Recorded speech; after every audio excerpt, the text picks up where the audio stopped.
Hello friends, இன்றைக்கி நம்ம வீட்டில் சூப்பரான ஒரு இட்லி பொடி ரெசிபி தான் பார்க்க போகிறோம். இது யார் பண்ணுறது அப்படின்னா என்னுடைய ஃப்ரெண்டு தான். என்னோடய 25 வருஷ க்ளோஸ் ஃப்ரெண்டு அவள் அவங்க வீட்டில் இப்படி தான் இட்லி பொடி அரைப்பேன் அப்படின்னு சொல்லிட்டு எனக்கு ஒரு வீடியோ எடுத்து அனுப்பிச்சிருந்தா, இதை போடுடி அப்படின்னு. அதை உங்களுக்காக கருப்பு உளுந்து வந்து நல்லா வறுத்து வச்சுருக்காங்க. அதே மாதிரி கொள்ளையும் வறுத்து வச்சுருக்காங்க பாருங்கள்.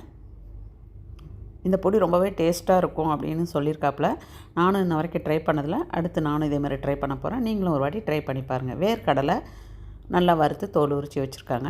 அதே மாதிரி ஒரு கைப்பிடி பாதாம் அதையும் வறுத்து வச்சுருக்காங்க. இது வந்து பூசணி விதை, பம்ப்கின் சீட், அதையுமே வந்து வறுத்து வச்சுருக்காங்க. அடுத்து பார்த்திங்கன்னா பார்லிலாம் வந்து பொடியில் போடுவாங்க. நான் இதான் ஃபஸ்ட் டைம் கேள்விப்பட்டிருக்கேன். ஸோ பார்லியும் வறுத்து வச்சுருக்காங்க.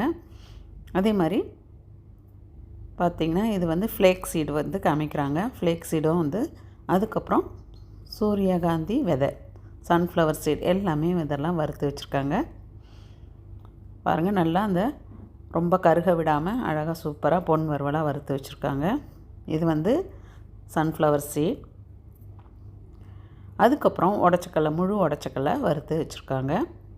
இப்போது இங்கே பார்த்திங்கன்னா சியா சீட் போட்டிருக்காங்க. சியா சீடுமே வந்து நான் இதான் ஃபஸ்ட் டைம் பார்க்குறேன் இட்லி பொடியில் போடுறது. அதையுமே வறுத்து வச்சுருக்காங்க.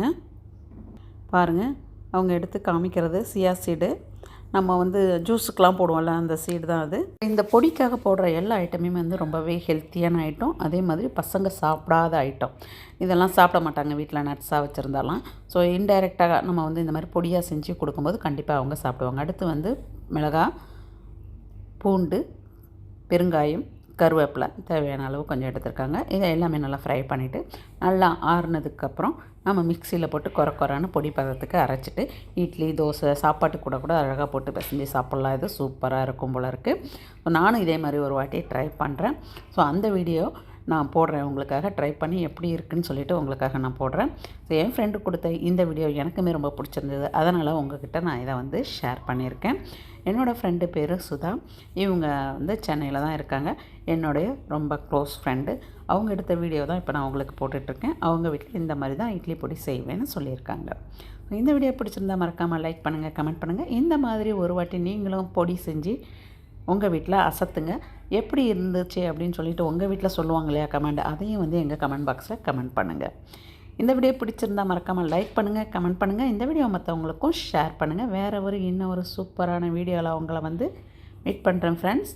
அது வரைக்கும் உங்களிடமிருந்து விடைபெறுவது உங்கள் ரேணுகா. பாய்.